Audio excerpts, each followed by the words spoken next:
నమస్కారం. ఈరోజు మనం ఒక చాలా ఆసక్తికరమైన పుస్తకం గురించి మాట్లాడుకుందాం. రోండా బైరన్ రాసిన రహస్యం. ఇది ప్రపంచవ్యాప్తంగా పెద్ద సంచలనం సృష్టించింది కదా. అవును, నిజమే. దాని గురించే ఈరోజు మనం కొంచెం లోతుగా చర్చిద్దాం. ముఖ్యంగా ఆ ఆకర్షణ సిద్ధాంతం లేదా లా ఆఫ్ అట్రాక్షన్ గురించి. మన దగ్గరున్న పుస్తక సారాంశం ఆధారంగా ఈ సిద్ధాంతం ఎందుకంత పాపులర్ అయింది, దాని వెనుకున్న ఆలోచనలేంటి అని చూద్దాం. సరే. దీని బేసిక్ ఐడియా చాలా సింపుల్గా అనిపిస్తుంది కదా. అంటే మన ఆలోచనలకు ఒక మ్యాగ్నెటిక్ పవర్ ఉంటుంది, అవి అలాంటి వాటిని విశ్వం నుంచి లాక్కుంటాయని. అవును, సరిగ్గా అదే. సింపుల్గా చెప్పాలంటే లైక్ అట్రాక్ట్స్ లైక్ అన్నమాట. సమానమైనవి సమానమైన వాటిని ఆకర్షిస్తాయి అని. ఇదే దీని మూలం. అవును. మన ఆలోచనలు ముఖ్యంగా అంటే స్ట్రాంగ్ ఎమోషన్స్తో కూడిన ఆలోచనలు మన రియాలిటీని ఎలా షేప్ చేస్తాయనేది దీని ఫోకస్. అది సంపద కావచ్చు, ఆరోగ్యం, సంబంధాలు, ఏదైనా. మరి ఈ పుస్తకంలో చెప్పిన ప్రాక్టికల్ స్టెప్స్ ఏంటి? ఆ అడగండి, నమ్మండి, స్వీకరించండి ప్రాసెస్ గురించి కొంచెం చెప్తారా? వినడానికి బావుంది కానీ. అదొక 3 దశల ప్రక్రియ అన్నమాట. మొదటిది అడగండి. అంటే మీకు ఏం కావాలో యూనివర్స్ని చాలా క్లియర్గా, స్పెసిఫిక్గా అడగటం. ఓకే, క్లారిటీ ముఖ్యం. అవును. రెండోది నమ్మండి. ఇక్కడే అసలు విషయముంది. అడిగింది ఆల్రెడీ మీ దారిలో ఉందని, అది మీకు వస్తుందని బలంగా నమ్మాలి.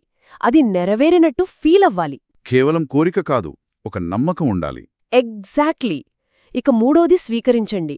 అంటే అది మీకు వచ్చేసినట్టు ఆ ఫీలింగ్లో ఉండటం, ఆనందం, కృతజ్ఞత ఫీల్ అవ్వటం. ఈ ఎమోషనల్ స్టేట్ చాలా ఇంపార్టెంట్ అని పుస్తకం నొక్కి చెబుతుంది. అంటే ఆలోచించడం కాదు, ఆ ఫీలింగ్, ఆ అనుభూతి పొందడం కీలకమన్నమాట. అవును.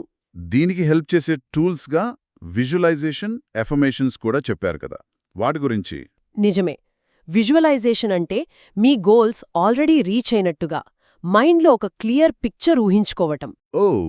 అఫర్మేషన్స్ అంటే పాజిటివ్ స్టేట్మెంట్స్ని రిపీట్ చేసుకోవడం, మీ నమ్మకాన్ని స్ట్రాంగ్ చేసుకోవడానికన్నమాట. ఇవి జస్ట్ మెంటల్ ఎక్సర్సైజెస్ లాంటివియా, లేక ఇంకేమైనా ఉందా? పుస్తకం ప్రకారం ఇవి మన ఇంటర్నల్ ఫ్రీక్వెన్సీని మారుస్తాయట. అంటే మన ఎమోషనల్ స్టేట్ని మనం కోరుకునే వాటికి తగ్గట్టుగా ట్యూన్ చేయడానికి హెల్ప్ చేస్తాయి. ఆ ఫీలింగ్ని పెంచడమే వీటి లక్ష్యం. దీనికి కృతజ్ఞత, పాజిటివ్ థింకింగ్ కూడా యాడ్ చేస్తారు కదా. ఖచ్చితంగా. కృతజ్ఞత అంటే మన దగ్గర ఉన్న వాటికి వాల్యూ ఇవ్వడం. ఇది ఇంకా ఎక్కువ పాజిటివిటీని అట్రాక్ట్ చేస్తుందని అంటారు. అలాగే పాజిటివ్గా ఆలోచించడం అంటే ఆప్టిమిస్టిక్గా ఉండటం. ఇవి ప్యాసివ్గా ఉండేవి కావు. పుస్తకం దృష్టిలో ఇవి యాక్టివ్ టూల్స్ అన్నమాట, పాజిటివిటీని మన లైఫ్లోకి ఇన్వైట్ చేయడానికి. మరి నెగటివ్ ఆలోచనలు?